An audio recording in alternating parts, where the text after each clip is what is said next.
दोस्तों, आइए इस चैनल आईएएस संजय पॉइंट में आप सभी लोगों का स्वागत है। और इस चैनल पे हम साइंस का क्वेश्चन सॉल्व करेंगे जो अब पिछले कई प्रीवियस ईयर में आए हुए हैं। तो इस तरह से हम पहला क्वेश्चन टाइम न गंवाते हुए पहला क्वेश्चन स्टार्ट करते हैं।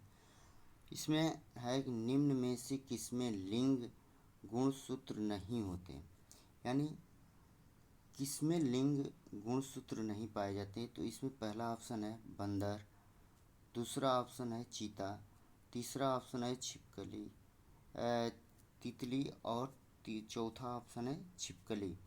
तो इसमें जो सही आंसर होगा दोस्तों, आंसर होगा डी। किसमें? छिपकली। छिपकली में लिंग गुणसूत्र नहीं पाए जाते क्योंकि सरीसृपों के लिंग गुणसूत्र नहीं होते। ये पर्यावरणीय ताप से होते हैं। इसका निर्धारण जो होता है, छिपकली के गुणसूत्र का निर्धारण जो होता है पर्यावरणीय ताप से होता है। आइए हम अगला दूसरा क्वेश्चन देखते हैं। अति महत्वपूर्ण क्वेश्चन इसमें दूसरा, पादप कोशिका जंतु कोशिका से किस प्रकार भिन्न है, यानी पादप कोशिका जंतु कोशिका से किस प्रकार भिन्न है। Option A mitochondria, option B कोशिका भित्ति, ऑप्शन सी जीव द्रव्य की उपस्थिति, ऑप्शन डी कोशिका केंद्रक। यानी इसका आंसर जो होगा दोस्तों वो होगा ऑप्शन बी कोशिका भित्ति।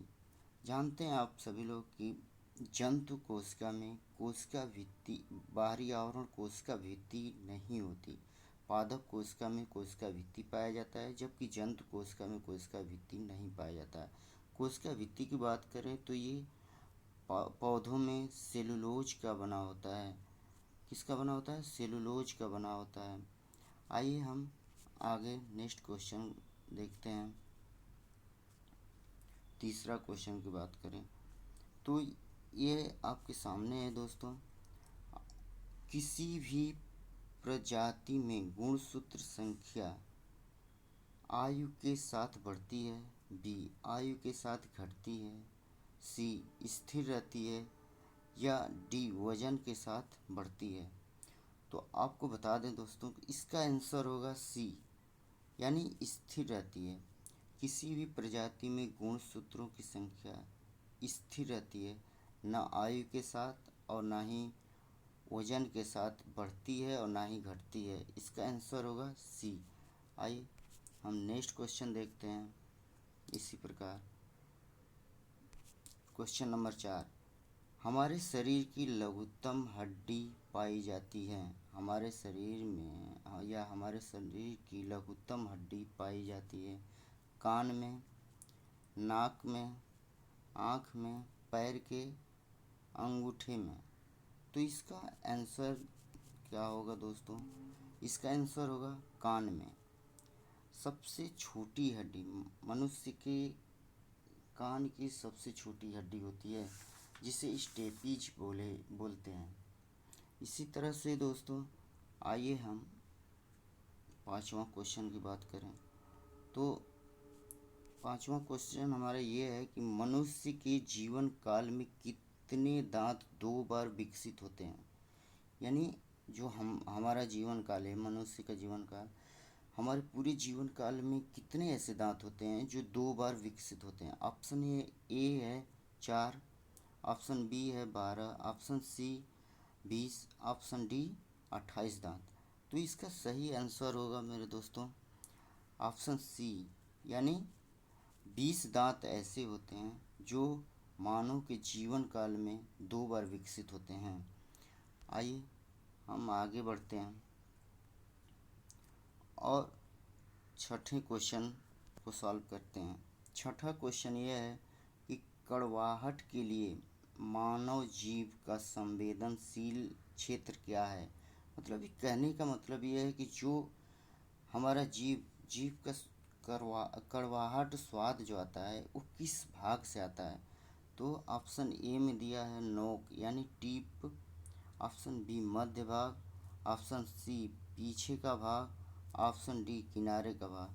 तो इसका आंसर होगा मेरे दोस्तों ऑप्शन सी, यानी पीछे के भाग। पीछे के भाग में क्या होता है, हमें कड़वाहट का अनुभव होता है।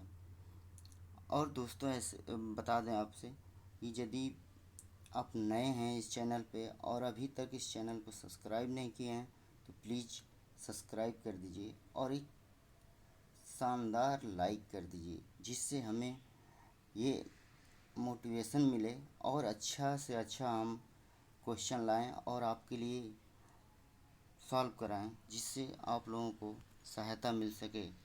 तो आइए दोस्तों आगे क्वेश्चन हम 7वां देखते हैं। एंजाइम एंजाइम क्या है, यानी विटामिन है, बैक्टीरियम है, या वायु उत्प्रेरक है, या वायरस है। इसमें से क्या होगा दोस्तों, कमेंट करके बताइए। तो इसका 7वें का आंसर होगा सी, एंजाइम एक वायु उत्प्रेरक है।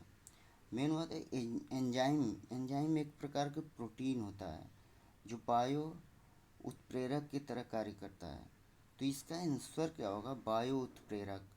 और एंजाइम एक प्रकार का प्रोटीन ही होता है। इस प्रकार क्वेश्चन हम आगे देखते हैं। 8वां क्वेश्चन दोस्तों, हम धीरे धीरे 8वें क्वेश्चन पर बढ़ चले हैं। और 8वां क्वेश्चन ये है कि मानव शरीर में प्रोटीन का पाचन निम्नलिखित में से किस अंग में प्रारंभ होता है। मतलब आप दोस्तों ध्यान दीजिएगा एक क्वेश्चन पर कि प्रोटीन का पाचन पूछ रहा है, न कि भोजन का। प्रोटीन का पाचन सबसे पहले कहाँ प्रारंभ होता है।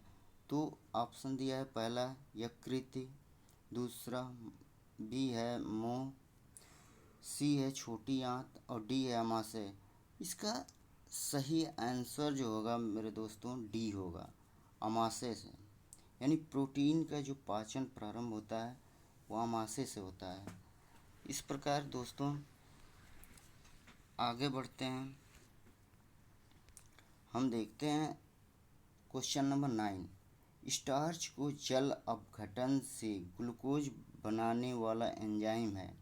क्या है, स्टार्च को जल अपघटन से ग्लूकोज बनाने वाला एंजाइम। ठीक, क्या दोस्तों, ऑप्शन ए है invertase, B question option B amylase, option C dehydrogenase, और ऑप्शन डी है एनहाइड्रेज। तो इसका आंसर जो होगा मेरे दोस्तों, इसका आंसर होगा बी एमाइलेज। यानी क्या होगा, एमाइलेज। इसको हम व्याख्या करें तो एमाइलेज नामक एंजाइम का जो स्राव होता है, एमाइलेज नामक एंजाइम का जो स्राव होता है लार ग्रंथियों से तथा अग्न्याशय द्वारा होता है। इसका कार्य ये होता है कि भोजन में जो स्टार्च यानी मंड जो होता है, स्टार्च की जल अपघटन से यह ग्लूकोज निर्मित करता है। क्या करता है, ग्लूकोज का निर्माण करता है। आइए हम नेक्स्ट क्वेश्चन आगे की तरफ बढ़ते हैं और हम देखते हैं 10वां क्वेश्चन नंबर 10। शरीर के किस भाग में पित्त का निर्माण होता है। क्या है क्वेश्चन, शरीर के किस भाग में पित्त का निर्माण होता है। दोस्तों इसका ऑप्शन देखते हैं। ए में क्या है, यकृति, बी पित्ताशय की थैली, सी तिल्ली, और यहाँ डी ऑप्शन दिया है पैंक्रियाज। यानी इसका आंसर जो होगा, आंसर होगा ए, क्या होगा, यकृति। यकृति में पित्त का निर्माण होता है। तो इस तरह से 10वां क्वेश्चन हुआ। अब हम चलते हैं 11वां क्वेश्चन। इसमें कहा गया है कि फ्रंक ने निम्नलिखित में से किसका आविष्कार किया था। जो फ्रंक वैज्ञानिक था वो किस चीज़ का आविष्कार किया था। ऑप्शन ए विटामिन का, ऑप्शन बी हार्मोन का, ऑप्शन सी प्रोटीन का, या ऑप्शन डी एंजाइम का। तो तो इस तरह से दोस्तों इसमें जो ऑप्शन सही होगा वो होगा विटामिन का। 1911-12 में 1911 से 12 में यह विटामिन का आविष्कार किया था। इस तरह से दोस्तों आज हम इतना ही क्वेश्चन सॉल्व करते हैं, और यदि रिस्पांस अच्छा रहा तो फिर हम अगले दिन बढ़ा के क्वेश्चन सॉल्व कराएंगे और प्रीवियस ईयर में आए हुए एक महत्वपूर्ण क्वेश्चन हम सॉल्व करेंगे। और इस चैनल को लाइक, शेयर और सब्सक्राइब जरूर करें। जय हिंद दोस्तों। और जो भी गलतियां हो उसे कमेंट करके बताएं जो हम सुधार सकें।